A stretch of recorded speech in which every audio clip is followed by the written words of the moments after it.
It's a quiet, late afternoon in a lush, rolling countryside. Long shadows stretch across the ground, and somewhere in the distance a soft breeze carries the scent of pine. You might picture yourself sitting on a worn wooden porch, a warm drink in hand, watching daylight slowly dissolve into evening. In that calm, reflective moment, I'd like to invite you into a story of unimaginable courage. It's a story that begins in a peaceful suburb, yet ends on a remote Afghan mountainside in gunfire and sacrifice. It's the story of Matthew Axelson, a Navy SEAL sniper whose final stand became a haunting testament to human resilience and quiet heroism. He was the man who, even after being gravely shot through the head, refused to surrender and instead crawled deeper into treacherous terrain, determined to hold off the enemy so that his brothers might survive. This is an account of unwavering love for country, for comrades, and for the deeper call of duty that most of us can only imagine. And while that image may sound almost mythic, the human behind it was real, shaped by a quiet upbringing in California and by a determination that few can rival. Growing up in the 1980s and early 1990s, Matt's life wasn't all that different from many American kids of the era. The Cold War was winding down, the internet was still in its infancy, and while the news occasionally carried stories of conflicts in distant countries, most suburban families enjoyed relative peace and prosperity. Yet Cupertino was near places like San Francisco and Silicon Valley, hubs of innovation, ambition, and diverse ideas. That environment instilled in Matt a mix of curiosity and groundedness. He wasn't overly boisterous, but he had a sharp mind and a knack for detail. People close to him often recall that he could quickly break down complex problems, whether it was a math puzzle or the mechanics of a new gadget, and find solutions with methodical precision. This early combination of calm focus and problem solving would become key traits in his future as a SEAL sniper and reconnaissance expert. After finishing high school, Matt set his sights on higher education. He attended Chico State University, approximately a 3-hour drive northeast of the Bay Area. Chico was known for its laid-back atmosphere, dotted with old-growth trees and scenic bike paths, combined with a lively college culture. Friends recall him as polite, mature, and focused, never the one to chase superficial thrills, but certainly sociable enough to enjoy the occasional campus gathering. During these years, he developed a curiosity about the world beyond books. Whether it was exploring the local national forests near Chico or engaging in earnest debates about global affairs in a campus study lounge, Matt nurtured a perspective that recognized how big and complicated life can be. This intellectual and experiential thirst would eventually guide him to the Navy, a place where he could apply his mind, body, and spirit in equal measure. It was after graduation that his quiet calling to service became more than just an idea. Some close relatives believe the spark may have been lit even earlier, perhaps from a childhood interest in military history or from hearing stories of older family members who had served. But whatever the initial motivation, the decision was made. He would join the Navy.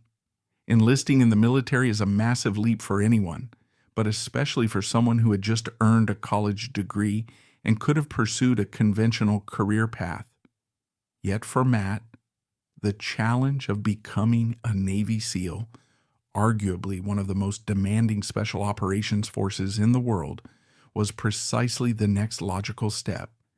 It combined his disciplined mind, his physical stamina, and a stoic determination that set him apart from the crowd. Basic Underwater Demolition /SEAL, BUD/S training is an infamous crucible. It's where even the toughest men get weeded out. The dropout rate is high as recruits are pushed to the brink of exhaustion through grueling tests in cold, turbulent waters and relentless physical evolutions that seem to stretch on forever. Matt joined Buddha's class 237, which by all accounts was just as punishing as any that came before or after. There's a little-known anecdote from one of his fellow trainees who described a moment during surf torture when they have to link arms in the frigid Pacific and let the waves crash over them for extended periods. Most men shiver uncontrollably, some break down, others beg for it to stop. Through it all, Matt allegedly remained calm, his breathing slow, eyes focused forward. He didn't boast, he didn't grimace, he just hung on. By the end of training, that stoic perseverance not only earned respect from instructors, it also foreshadowed the unbreakable will he would display later, under far more dangerous conditions. Upon successfully completing SEAL training, Matt continued to refine his skills, particularly in long-range marksmanship and tactical reconnaissance. His superiors quickly noticed his aptitudes. As a sniper, you need an almost otherworldly level of patience, an ability to read wind, terrain, and distance, and a mental discipline that keeps your heart rate steady even in the face of pressing danger. Matt excelled. It wasn't about bravado or chest thumping. It was about precision, humility, and a laser-focused sense of mission. Some snipers cultivate a persona of the silent predator. Matt, by contrast, retained a quiet courtesy that made him easy to talk to when he spoke at all. He didn't waste words. Fellow team members joked that if you got into an argument with Matt about tactics or gear, you'd better be prepared. He'd calmly lay out data, logic, and field experience in such a straightforward manner that it was near impossible to refute. Despite his calm exterior, there was a determined intensity about him, something that surfaced whenever he was on a live mission, or even in training scenarios that simulated the chaos of battle. During these intense field exercises, Matt was often the first to volunteer for the more complex roles. He recognized that in the confusion of a firefight, being the designated marksman wasn't just about pulling a trigger. It was also about gathering intel, spotting the hidden threats, communicating precisely with the team, and never losing track of the bigger picture. His capacity to maintain situational awareness under high stress would soon be tested in ways no one could have anticipated. The backdrop to Matt's service was the War on Terror. Following the attacks of September 11, 2001, the United States launched military operations in Afghanistan to dismantle al-Qaeda and remove the Taliban from power. Over time, the war evolved into a complex series of campaigns against insurgent groups, local warlords, and entrenched militants who knew the rugged terrain intimately. By 2005, the conflict was especially intense in mountainous regions like Kunar and Nuristan provinces, which saw insurgents slipping across the border from Pakistan, receiving supplies, and ambushing U.S. and coalition forces in remote valleys. One of the most notorious areas was the Hindu Kush mountain range, where altitude, steep climbs, and harsh weather met a local population that could be friendly one day and hostile the next. In an environment like that, intelligence was key. And this is where Task Unit came in. Small teams of SEALs, like the one Matt was a part of, deployed on reconnaissance missions intended to identify, track, or, if necessary, eliminate high-value Taliban targets. Among these targets was Ahmad Shah, a rising insurgent leader known for orchestrating attacks against U.S. Marines and Afghan allies. Pinpointing Shah's movements demanded stealth and secrecy, tasks that fit Matt's sniper and reconnaissance background perfectly. The mission that would define Matt's legacy was officially called Operation Red Wings. It was conceived as a counterinsurgency measure to disrupt Ahmad Shah's network in the mountainous terrain of eastern Afghanistan. The plan was relatively straightforward: A four-man SEAL team would insert covertly into the area, observe Shah's activities, and guide further operations as needed. The team comprised Lieutenant Michael P. Murphy, Danny Dietz, Marcus Luttrell, and Matt Axelson. Collectively, they were some of the Navy's most competent operators, skilled, well-prepared, and experienced in small unit tactics. None of them expected an easy mission, but they were confident it could be done with discipline and stealth. The insertion itself was fraught with difficulty. The mountainous Afghan terrain can turn a short trek into a grueling climb, especially when you carry heavy equipment designed to last for days. The team carefully established an observation point, likely choosing a vantage that would give them a clear line of sight into the valley where Shah was believed to be operating. At first, everything seemed routine. Harsh, yes, but standard for an operation of this nature. Then fate intervened in a way that still haunts the veterans of that conflict. A small group of local goat herders stumbled upon the SEALs' position. In such moments, the rules of engagement weigh heavily. The SEALs could not be certain if these civilians were mere shepherds or if they had direct ties to the Taliban. After a tense debate, the SEALs released them, reasoning that harming unarmed civilians, even in a war zone, was morally and legally impermissible. In less than an hour, the team's worst fears were realized. Taliban fighters began flooding the area, heavily armed, their numbers far exceeding what a four-man reconnaissance squad could fend off in normal circumstances. Some estimates suggest that more than 50 Taliban fighters engaged the SEALs, while others claim the ambush involved an even larger force. What is undisputed is that the Americans were massively outnumbered. A firefight erupted on the steep rocky slopes. Gunshots echoed off the ridgelines, the air thick with dust and adrenaline. The SEALs fought with remarkable tenacity, but the terrain worked against them. Forced to descend and reposition multiple times to avoid being completely surrounded, they slid down jagged cliffs, sustaining broken bones and shrapnel wounds. It was a desperate seesaw battle for survival. In the midst of this chaos, Matt Axelson took a catastrophic round to the head, with the bullet reportedly passing through his face and damaging his eye. To be shot in the head is typically fatal, if not instantly, then within minutes. Witness accounts and Marcus Luttrell's later recollections describe how Matt not only remained conscious, but continued to engage the enemy. If you can imagine the pain, the shock, the confusion that must accompany such a wound, and yet he pressed on, reloading his rifle, acquiring targets, and buying precious time for his teammates. It was as though all that quiet discipline, all those years of training and stoic resolve, erupted in an unstoppable will to protect his brothers. There's a moment in Luttrell's memoir where he recalls seeing Matt's injuries, realizing that his friend's situation was beyond dire, yet also seeing the unwavering determination in Matt's remaining eye. He would not stop, not until he physically couldn't move or breathe. The team eventually became separated. Michael Murphy made a courageous dash into an exposed position to call for reinforcements, an act for which he would later receive the Medal of Honor. Danny Dietz was also mortally wounded as the firefight raged. Luttrell was blown off a ridge and tumbled down a mountainside, losing consciousness.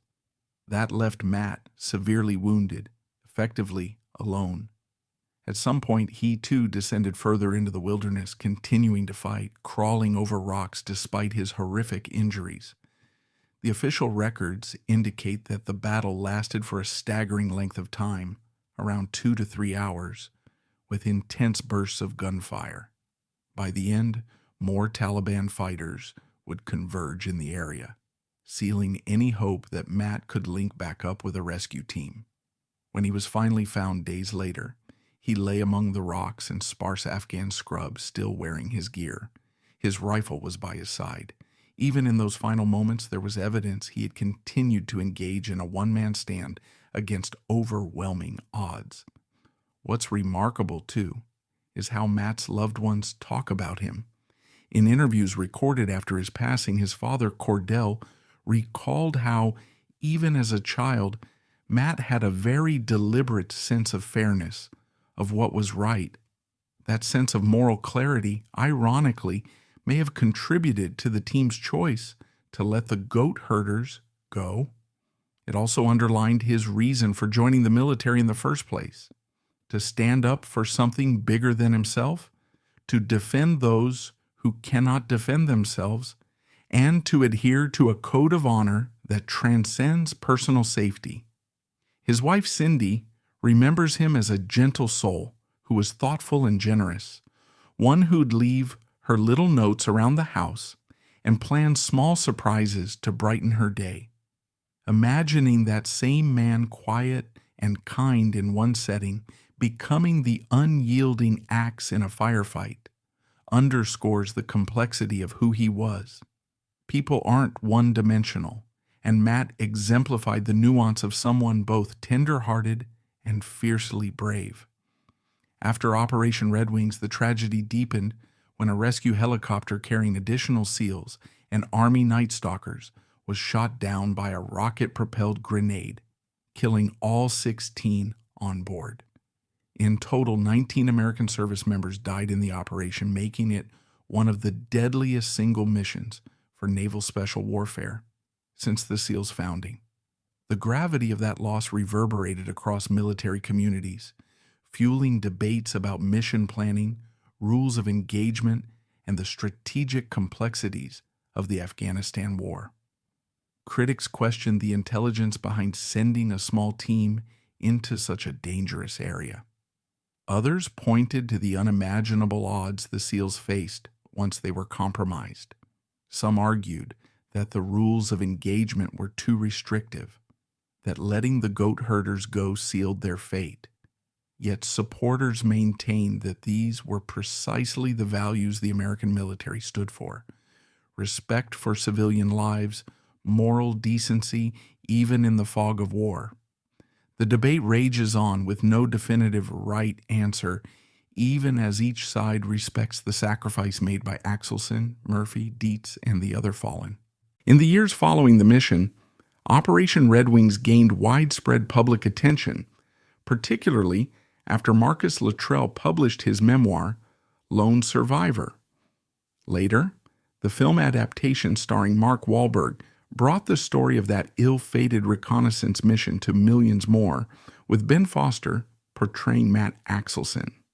Audiences were deeply moved by the raw depiction of the SEALs' ordeal, especially the portrayal of Axe persevering through catastrophic injuries. In many ways, the film immortalized Matt as the embodiment of quiet, unbreakable resolve. Ben Foster famously spent considerable time trying to understand Matt's character, even speaking to people who knew him to ensure he captured the right blend of gentleness and ferocity. That portrayal, however dramatized, helped solidify Matt's legacy as a quietly determined warrior who refused to surrender to despair. Back in Cupertino, Matt's hometown commemorated him by naming a park in his honor, Matt Axelson Memorial Park. Sometimes on bright afternoons you can see children running around, laughing and playing on the grass, perhaps without even knowing the sacrifice that inspired the park's name. But for the community, it's a place to reflect on local heroes who have gone on to serve and sacrifice in ways most people will never fully grasp. The park is modest, understated, much like Matt's personality, and perhaps that's fitting. It's not the kind of monument that shouts for attention. It simply exists as a living space, inviting families to enjoy their freedom, to remember that sometimes the greatest acts of service happen quietly, almost invisibly, until the hour of greatest need. Yet, for all the medals, the memorials, and the cinematic dramatizations, many lesser-known details about Matt's life remain tucked away, shared only among those who personally knew him. A few stories have surfaced over the years, gleaned from interviews or quietly passed along at gatherings of veterans. In one such story, a teammate recalled that Matt once offered to take on a double watch rotation during a challenging training exercise at sea, letting a crewmate get some much-needed sleep. That might seem small, but it highlights his compassion and team-first mentality. Another anecdote involves a family road trip during his childhood, where a tire blowout forced the car onto the shoulder of a busy highway. While the adults were flustered, Matt, then barely a teenager, calmly helped change the tire, carefully following the instructions, step by step, not rattled by the traffic whizzing by. Those small glimpses of his personality illustrate that, from a young age, he carried a reassuring steadiness that people around him relied on. Within the close-knit Navy SEAL community, stories also exist about Matt's deep sense of loyalty. If a friend or teammate was going through a tough time, perhaps struggling to keep pace in a punishing drill, Matt would stay back, refusing to leave them behind, even if it meant risking his own performance record. There was an incident during one of the SEAL team deployments where a younger enlisted man was dealing with personal issues back home. Matt quietly offered to handle some of his training load, giving the younger SEAL time to gather himself. This compassion contrasts sharply with the tough guy, stereotype often associated with special forces, reminding us that empathy is as crucial to a cohesive team as raw physical strength. Looking back, it's clear that the significance of Matt's story extends beyond a single battle or a single war. His life and sacrifice continue to resonate because they reflect universal themes, the tension between moral convictions and the harsh realities of combat, the power of quiet resolve in the face of overwhelming force, and the fragility of life when confronted by the chaos of war. These themes are as old as human conflict itself.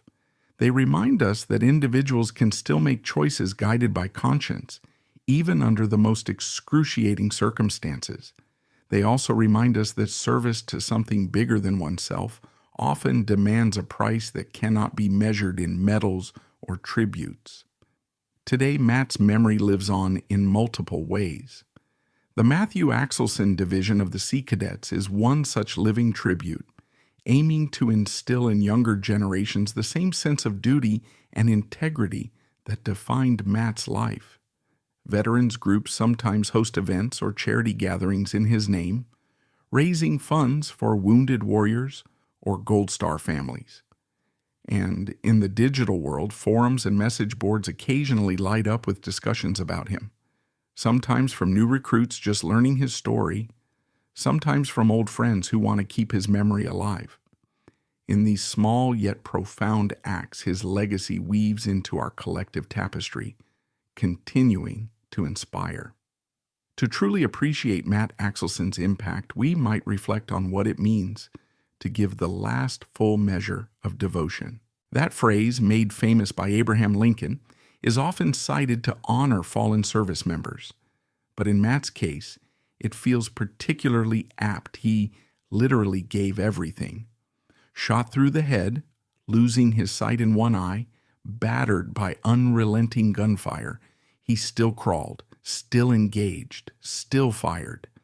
There's an almost superhuman aspect to that determination, which points to something intangible, an unyielding spirit that refused to bow to the inevitable.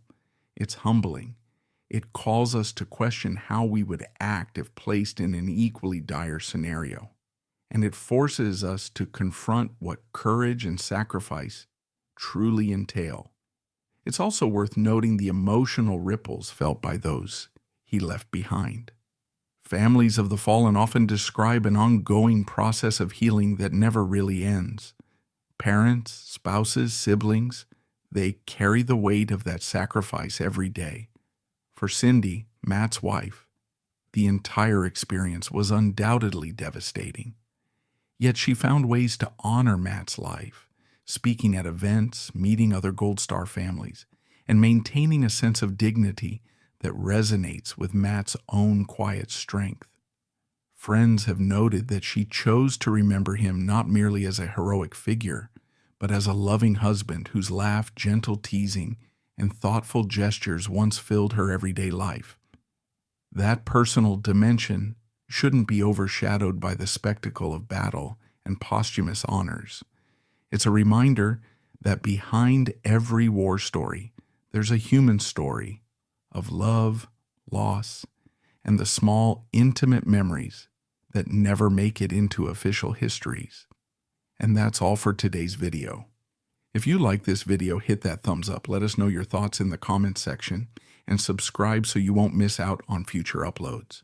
See you next time.